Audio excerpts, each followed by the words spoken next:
Third, 2 outs. Fernando takes off. He's going to steal home without a play. Coming up, we'll have a recap of the previous Padres game, a preview of today's starting pitching matchup, and our keys to the game.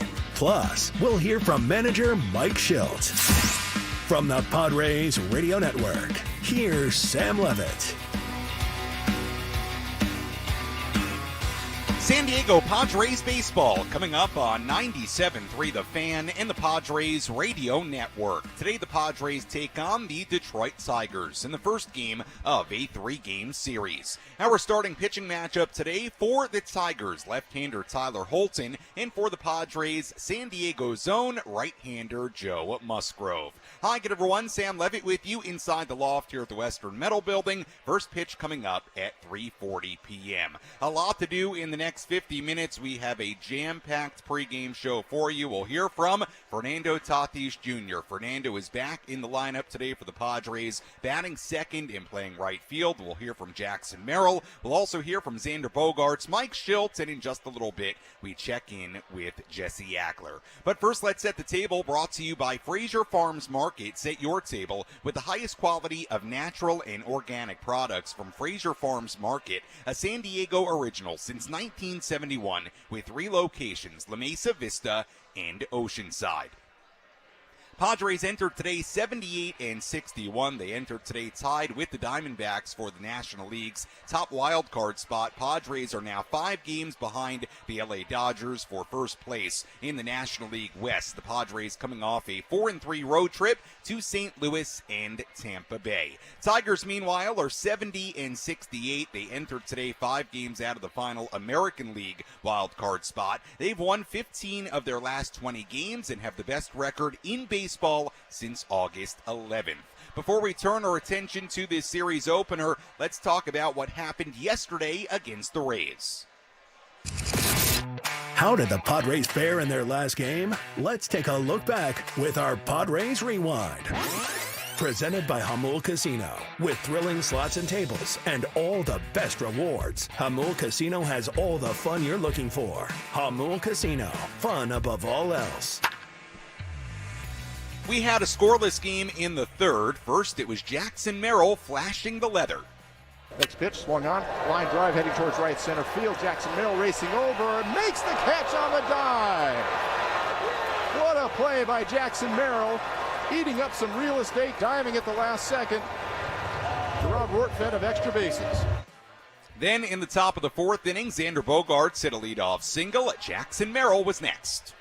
2-2 the count to Jackson Merrill. Runner goes, pitch is swung on, fly ball to center field, to playable. Xander's going to have to get up and head back, going back to the wall. He reaches up, it's gone. It's a home run for Jackson Merrill. Off the bat, I didn't think that had a chance of getting out of here. Just carried and carried. Home run number 21 on the season for Jackson. And the Padres break the 0-0 tie on the 2-run home run by Jackson Merrill. Padres weren't done. They loaded the bases. Jerks and Profar hit a sac fly to make it 3-0. Dylan Cease, meanwhile, was cruising 5 scoreless innings to begin the day, but then he walked 2 batters to begin the bottom half of the 6th inning. He gave up a single. The bases were loaded. Jason Adam came in. The Rays scored 1 run on a hit by pitch, another on a ground out, another on a wild pitch, and just like that, we were tied at 3. It was still a 3-3 game going to the 9th inning. There were runners on first and third for Xander Bogaerts. 2-2 pitch to Xander. Swung on, fly ball to center field. Pretty well hit. This could score Tyler Wade. He's tagging up. Siri is running in. Wade is going to tag. Here comes the throw, but he airmails it all the way over the catcher. Tyler Wade scores. Padres have a 4-3 lead on the play. Manny heading towards third. He's safe. Xander Bogaerts getting it done with a sacrifice fly. Padres with a 4-3 lead. And Manny Machado standing on third base.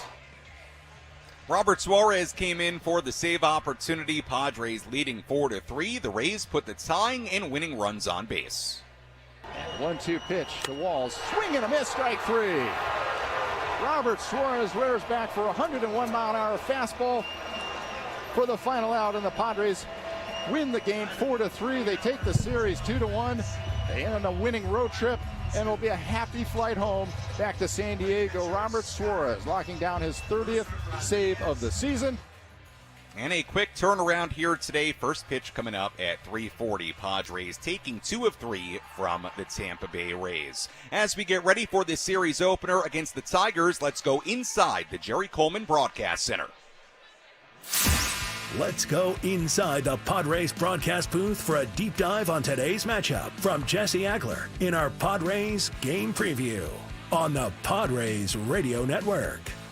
Well, Jesse, we walked inside the clubhouse today. We looked at the lineup, and we saw a very familiar name. Fernando Tatis Jr. batting second, playing right field. Your reaction as Fernando makes his return on this Labor Day?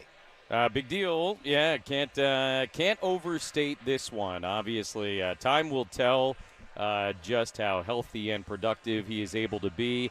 Tell you what, I mean, it sounds like, I know the cliche is nobody is 100% at this time of the year, but it sounds like, he's going to be a little bit limited. Not necessarily in terms of his ability or anything like that, but just in terms of how he feels, how he's able to bounce back. And I think that's something very important for all of us to keep in mind, sort of as we watch the way he is or maybe isn't used in the days, maybe even weeks and couple of months ahead. It's just one of those things. But look, he's one of the most talented and skilled and gifted players on the planet Earth. So getting him back is a very big deal. It also, in a roundabout way, I guess, helps get Jerks and Profar a day off, which I think is long overdue. And, big news here at Petco. And kind of a fun added bonus for everybody who comes out for this Labor Day matinee. Yeah, absolutely. It was going to be a great day for baseball, and then we find out this morning Fernando Tatis Jr. is back, and all the points you made are really good. Obviously, it allows the Padres to maybe give some guys some days off here moving forward a little bit, and we'll hear from Fernando Tatis Jr., Mike Shildt, about his progress, his rehab process coming up a little bit later as well. Focusing on this matchup here today, Jesse, Joe Musgrove on the mound for the Padres, and to this point, Jesse, he's looked very good since coming off the IL. Your thoughts as Joe gets ready to make this start against the Tigers? Yeah, what is it, a 1.66 ERA in those 4 starts, and that's like 4 runs lower than it was prior to going on the IL. To me, honestly, it's the most encouraging development of the last few weeks for the Padres. Seeing Joe not only be able to come back from injury, because everything I just said about Fernando, quite honestly, applied when Musgrove came back. It was like, all right, let's see how he actually feels. He's dealing with a bone spur in his elbow. He has changed his delivery in order to try and limit how much it bothers him while he pitches. I think it was a fully reasonable thing to say, hey, I don't know, we'll see. And I wouldn't have been surprised at all, if Joe wasn't able to do what he's been doing. So, just a huge thing for the Padres that he has been as good as he has been. And by the way, you and I might very soon be having an identical conversation about Yu Darvish. And that expands how good everything is right now in terms of getting these guys back. Like I said, you never quite know, how it's going to go. But Joe being as good as he has been since coming back, again, I think to me in the last, 3-4 weeks now, the biggest and most positive development for this team. Yeah, absolutely. And when Yu comes back, that will be a very big deal as well. Padres starting to get healthier at the most critical time of the year. Jesse, I do want to touch on the Tigers before I let you go. I feel like here on the West Coast, maybe we don't always have a great pulse on what's going on in the American League Central with a team in Detroit. But I'll tell you what, Padres fans listening, getting ready to watch and listen to this series, they should know, Jesse, this Tigers team, they are pretty good, and they've been playing very, very well as of late. Yeah, they kind of were kick-started, I think, by that walk-off win they had in Williamsport, that Little League Classic against the against the Yankees. And it seems like ever since then they've sort of been playing an inspired brand of baseball. They've got a lot of young talent. They've had a lot of high draft picks in the last however many years. And as we know, that doesn't guarantee you anything. And there have been a lot of ups and downs for those guys, several of whom have spent time this year at AAA in a season that they probably did not anticipate spending time at AAA. But it does seem like the young guys coming back from AAA have all performed really, really well as of lately. You throw all that in the pot, and you look down, they've won 8 out of their last 10 games. They've won 15 out of 20. They've got the best record in baseball going back to August 11th. Couple of games over 500, and I would say even more than just on the periphery of the American League wildcard conversation right now. After they leave here, they've got a fairly soft schedule down the stretch. So, look, I'm not going to say that I think the Tigers are going to be in the playoffs. I think that would still be a little bit of a long shot, but they're going to make it interesting down the stretch. And so, as you said, absolutely not one of these teams you can take for granted.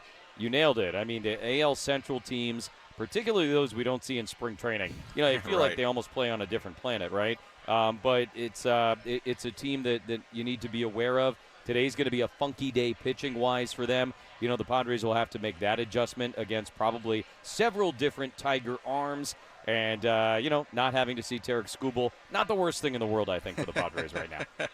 Absolutely. Well, should be interesting to see the Tigers come to town. Padres and the Tigers getting ready for Game 1 of this 3-game series. And, of course, the return of Fernando Tatis Jr. today as well. Jesse, as always, appreciate the time. We'll talk to you and Tony coming up at 3:30 here in San Diego. Thanks so much. You got it, Sammy. All right, that is Jesse Agler joining us on our EcoWater SoCal Padres pregame show here on the Padres Radio Network. When we come back, we'll hear from Padres manager Mike Shildt. We hear about Fernando Tatis Jr., his return today. We'll hear about Jurickson Profar getting a day off today. He is not in the lineup for this series opener against the Tigers. Plus, a little bit later, we hear from Fernando Tatis Jr., we hear from Jackson Merrill, we hear from Xander Bogaerts. You don't want to go anywhere. We've got a jam-packed pregame show coming your way when we return on the Padres Radio Network.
Our EcoWater SoCal Padres pregame show continues here on the Padres Radio Network. Sam Levitt with you inside the lofts here at the Western Metal Building at Petco Park as we get ready for today's game. First pitch coming up at 3:40, game one of this three-game series and a six-game homestand. Remember, it's a bit of an odd schedule this week. Padres have an off day tomorrow in the middle of this series. Then they continue this series against the Tigers on Wednesday and Thursday, then Friday, Saturday, and Sunday against the San Francisco Giants. The news of the day, Fernando Tatis Jr. is back, reinstated from the 60-day IL earlier today. The corresponding moves, and this is important to note, the Padres had to make a move on the 26-man. They also, the 28-man with rosters expanding as of yesterday.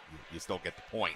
They had to make a move on the active roster is the way I should put it. And they also had to make a move on the 40-man roster because Fernando was on the 60-day IL. So the move on the active roster, Bryce Johnson optioned to AAA El Paso. The move on the 40-man was Jose Agler designated for assignment. So again, Bryce Johnson to AAA El Paso and Jose Agler designated for assignment. That creates the room on the 40-man for the return of Fernando Tatis Jr. With all that in mind, let's hear from Padres manager Mike Shildt before today's game.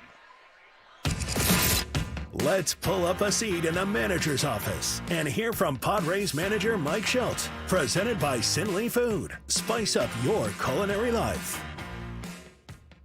Hey, Mike, first of all, how good does it feel just to be back here in San Diego? Oh, it feels great. I mean, listen, that was a nice, productive road trip, but always good to back to San Diego and beautiful Petco Park in front of our amazing fans. Yeah, speaking of amazing, you got an amazing lineup today with one of your top players returning back. What does it feel like to have Fernando back in that lineup? Yeah, it's fun to write him in there, to see his name back, and he brings a lot to the table, obviously, and we're excited to have him back. He's ready to go. This has been much anticipated by the team, obviously. From your standpoint, how do you go and working him back in the lineup, and what are your expectations in terms of what he's actually going to be capable of doing at this point? Yeah, I mean, he went and had nothing but A-plus reports from Arizona and what he was able to do. Got a ton of at-bats, was able to play in the field, do some base running through all the stuff that, required to get him back into competing again. Most importantly, this is a guy that really knows himself, knows his body well, and he's ready to go mentally and physically. So it's exciting. Yeah, we're in uncharted territory. He's in it, a little bit uncharted territory. This thing's still in the process of healing. So like a lot of our guys, he's going to be playing with something, and we're trying to clearly figure out, how invasive this something may end up being, and we're just going to have to partner with him like we do with all our guys, and just how you feeling, what's this look like. The gait may look a little different, so everybody, oh God, he's able to play. So, and again, he's the one driving this. Obviously the medical weighs in, and we're responsible adults with him, but he's ready to go, and we'll just take it day by day. The team's been playing some great baseball yet. You're at the back end of a real long stretch. It's getting down to the final stretch here in September. So how much of a lift can this be for this ball club? Yeah, I mean, listen, him coming back and being able to be on the field is a big lift. I mean, his energy is great. It's infectious. I can't speak for him, but I know he's excited, and talking to him about how good he feels about how well the team's played and the energy of the team and everything's going. So he's just ready to do his part. What was that bypassing the minor league rehab assignment process part? I mean, I know he did stuff in Arizona, but I don't view it as bypassing it. I view it as a really good way of looking at how to get yourself ready to come back and play for a guy that's played in this league a while and knows himself, and has played a lot of winter ball. That's the way I see it. It's different than what we're maybe used to, and different can sometimes elicit a change, and people are like, oh my gosh, and what are we doing? We're eliminating steps. You really think about it, and I kind of scratch my head being in player development for so long, why we didn't do this differently earlier. He went to Arizona, got in a controlled environment, and was able to get, I don't know what the official number was, 30 or 40 at-bats in 4 to 5 days, and sit there and go, okay, I want fastballs. Okay, here's a guy throwing you fastballs. I want spin. Here's a guy throwing spin. They're not doing that in the minor league setting. Here's runner at third. Have a situational at bat. Again, nothing you can replicate in the minor league side, and in order to get those 30, 40 at bats, he'd be there a week. And then a lot of guys won't even pitch to him when he's in a minor league setting. So, we can just create situations and volume that allows us to control it and allows him to get back quicker. Profar, first day off since June 22nd. How many times did you maybe try to give him a day off during that time?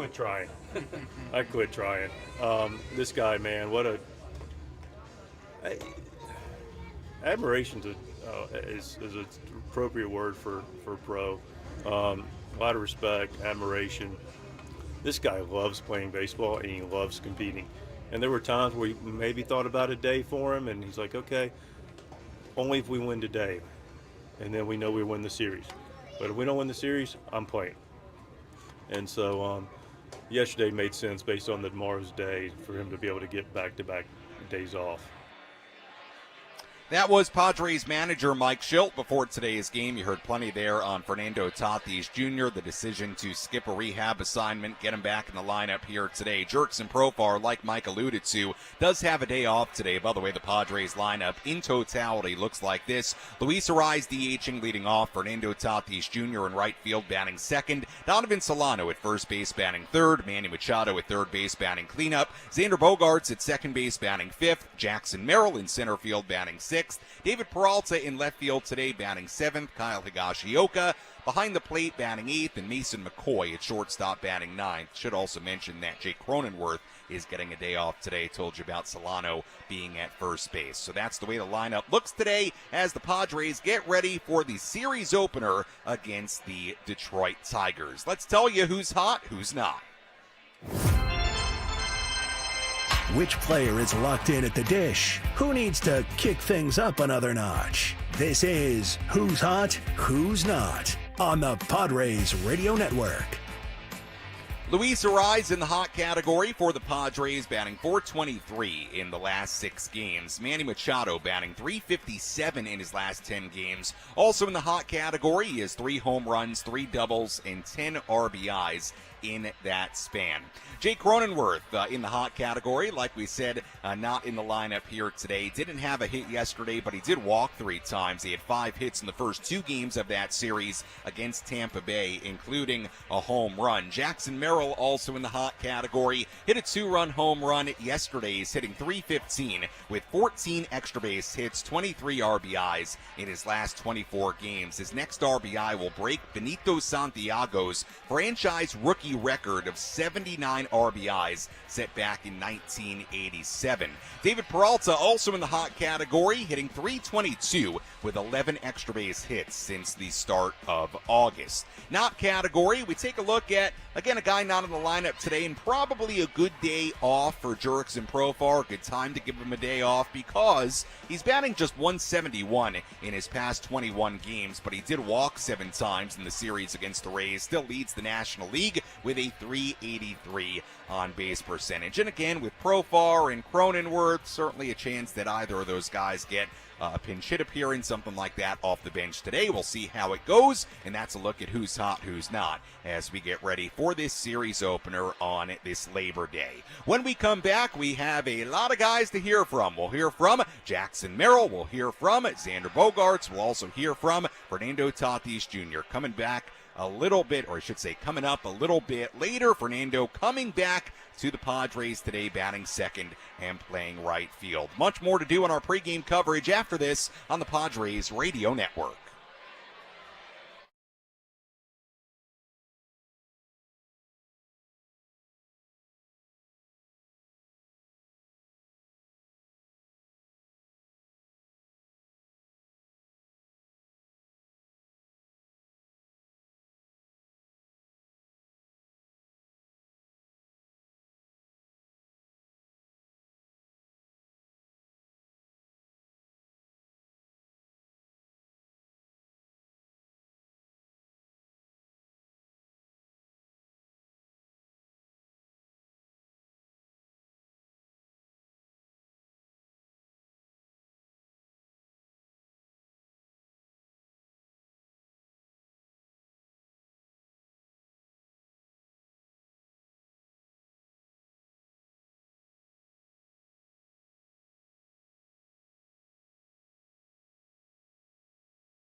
here on the EcoWater SoCal Padres pregame show on the Padres Radio Network. Your water perfected. EcoWater SoCal, your water should be perfect. Find them online at EcoWaterSoCal.com. Sam Levitt with you inside the loft here at the Western Metal Building at Petco Park as we get ready for first pitch coming up at 3:40, series opener between the Padres and the Tigers. We'll hear from Jackson Merrill in this segment. We'll also hear from Xander Bogaerts, and a little bit later, we hear from Fernando Tatis Jr. as Tati makes his return to the Padres lineup here today. Let's update you on the injuries to Yu Darvish and Ha-Seong Kim. Let's get to that.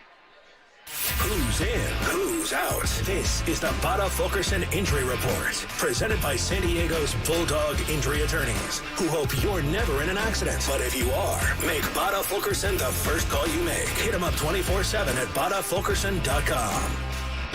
I said injury to Yu Darvish. I really should have said, obviously, Yu coming off the restricted list, still technically on the IL, going back a ways to before he was on the restricted list. But the point being, Yu Darvish, as we know, pitched in a controlled minor league game in Peoria, Arizona on Friday against Reds minor leaguers. He threw 4 innings, faced a total of 18 batters, and threw 66 pitches. Now, I want to be clear here. The Padres have not announced this yet.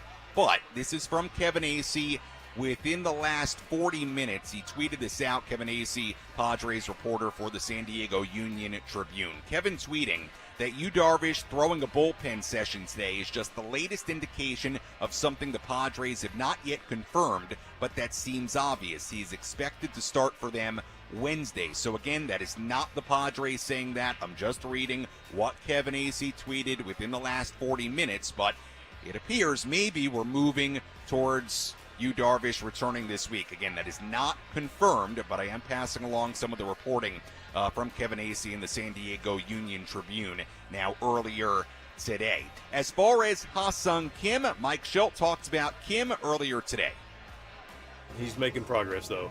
He's throwing, he's swinging the bat. I saw him briefly earlier, and he's in a good spot relative to his recovery and return to play. But it is going to be a progression to his throwing. Is he across the diamond yet with the throws? He's getting close. Ha-Seong Kim, of course, recovering from that jammed right shoulder. He experienced that on August 18th in Colorado. So that's the latest on Kim as he continues to work his way back. And that is the latest information we have on Kim, on Darvish, and of course, as we talk about who's in, who's out, well, Fernando Tatis Jr. is back in the lineup for the Padres here today.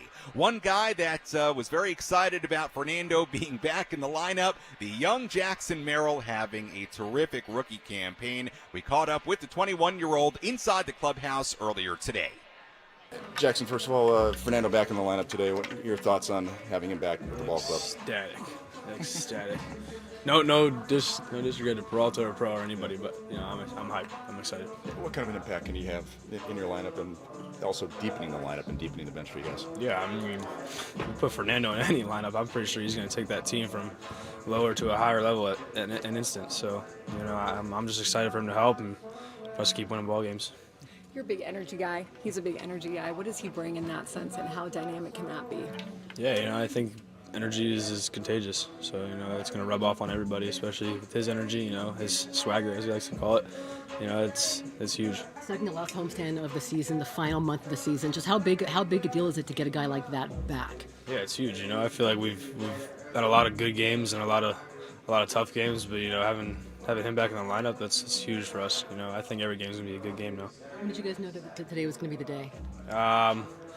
He was hitting at it, but I didn't really want to ask him any questions. I kind of just let him be and, come back when he comes back. I just want him to be healthy and be happy and have fun playing baseball. Jackson, as far as your performance, you continue to make incredible plays in the outfield. You're still hitting well. You're as strong as you've been all season long. Obviously, there's been no league adjusting to you up to this point. How strong do you feel going into this last month of the season? Because this is new territory for you as well in terms of pushing yourself at this level. Yeah, for sure. I think that a lot of the older guys, especially Manny, he knows how to control himself and hold his energy until the end of the season. I feel like I've been grinding all year, but I have a lot of energy left. I'm a young kid, and it's fun to play baseball every day. So, I don't really think about how my body's feeling or anything. I just go out there and compete and have fun. And we just got through the longest stretch of the season right there. So, you know, take the off day tomorrow and come back ready to fight somebody. Jackson Merrill, of course, had a 2-run home run in yesterday's game, his 21st of the season. We'll see what's in store for Merrill here today in this series opener against the Tigers. Let's take a full look at the out-of-town scoreboard. Let's take a trip around the Bigs and tell you about the scores you need to know in our out-of-town scoreboard. Presented by Jensen Meat, where great taste meets integrity.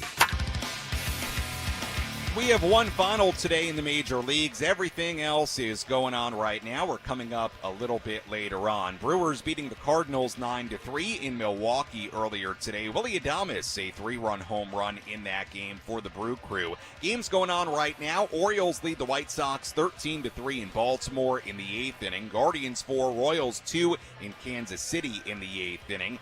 Reds lead the Astros 5-2 in Cincinnati in the 6th inning. Dodgers ahead of the Diamondbacks 4-1 in Arizona in the 7th inning. Other games yet to begin. Twins and the Rays in Tampa Bay at 3:50. Mariners and the A's in Oakland at 4:07. Red Sox the Mets in New York at 4:10. Pirates at the Cubs at 4:40 in Chicago. And finally, the Yankees and the Rangers in Arlington at 5:05. And that is a full look at the out-of-town scoreboard on this Labor Day.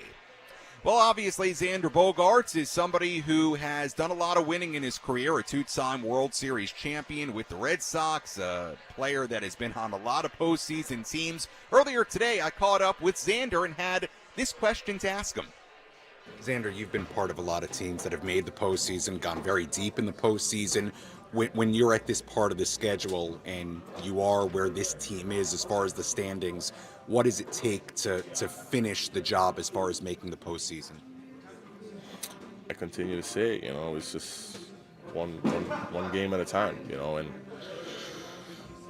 just knowing the importance of every game, just no nonchalant, no today I don't want to play my best, I'll just goof around a little bit. No, you got to be locked in from every pitch, and every game matters. We were the ones as a team that put ourselves in this position to be in a really good spot that we're in, so we just got to continue to do it, and as I said, every win is important, and every loss hurts even more also, so play every game, and once you get home at night, you can look back and be like, at least I did everything I could, and not be like second guessing yourself or your efforts or your work, your preparation. So I think that's key, and obviously once the season's really ending, like maybe the last week or so, turn it up a little bit.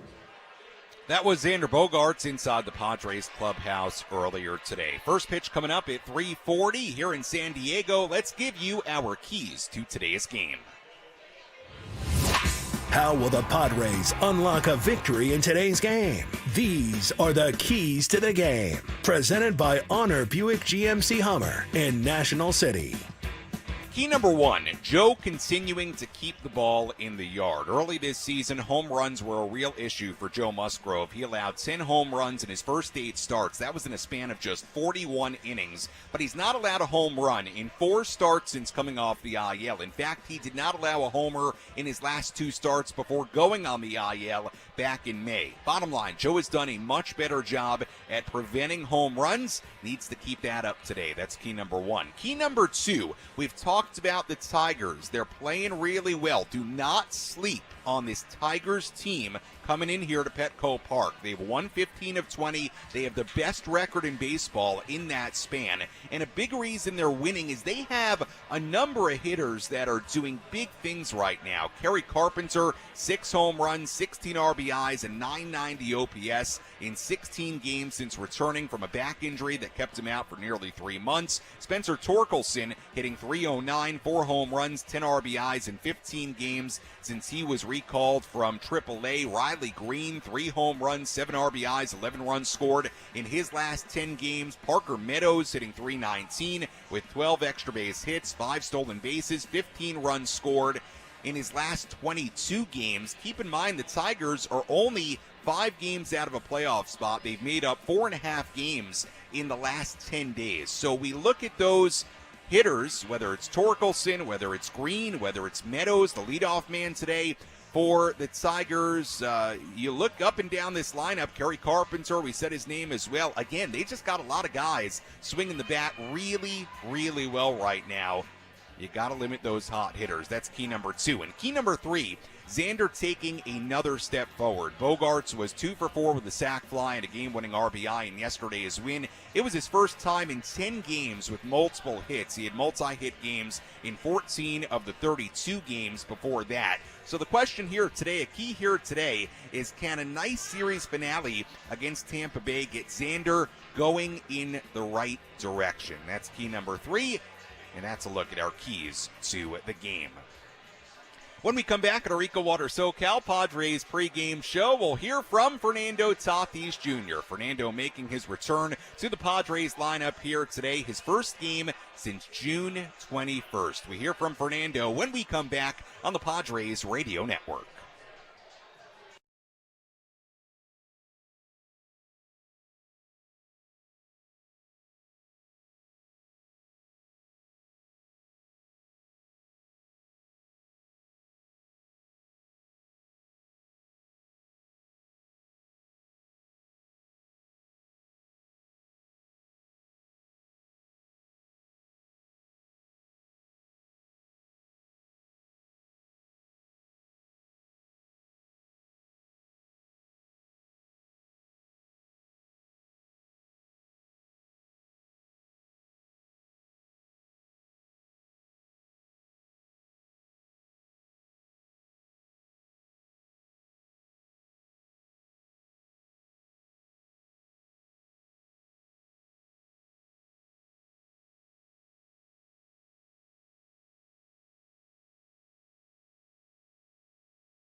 Our EcoWater SoCal Padres pregame show continues here on the Padres Radio Network. Sam Levitt with you inside the loft here at the Western Metal Building at Petco Park as we get ready for today's game against the Detroit Tigers. Game 1 of this 3-game series. Let's tell you what to watch for in today's matchup.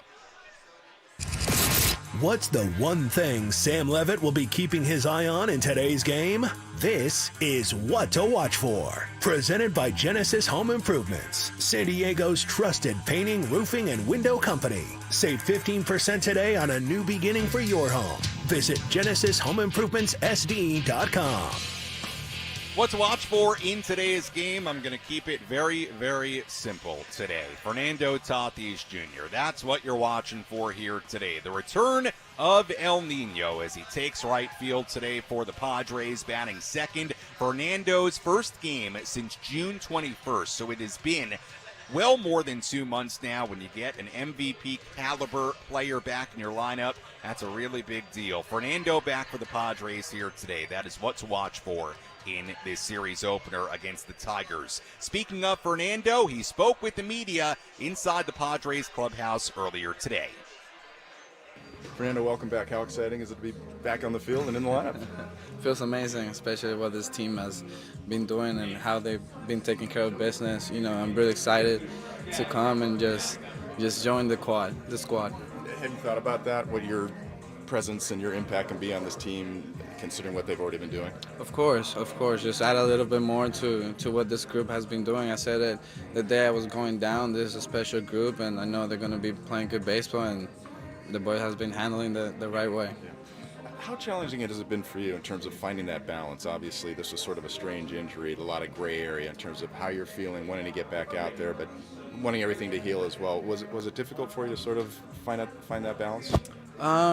It was just listen to my body and also listen to what the doctors were saying at the time, and I feel like everybody has give the green line and they feel confident moving forward, and I feel confident myself too.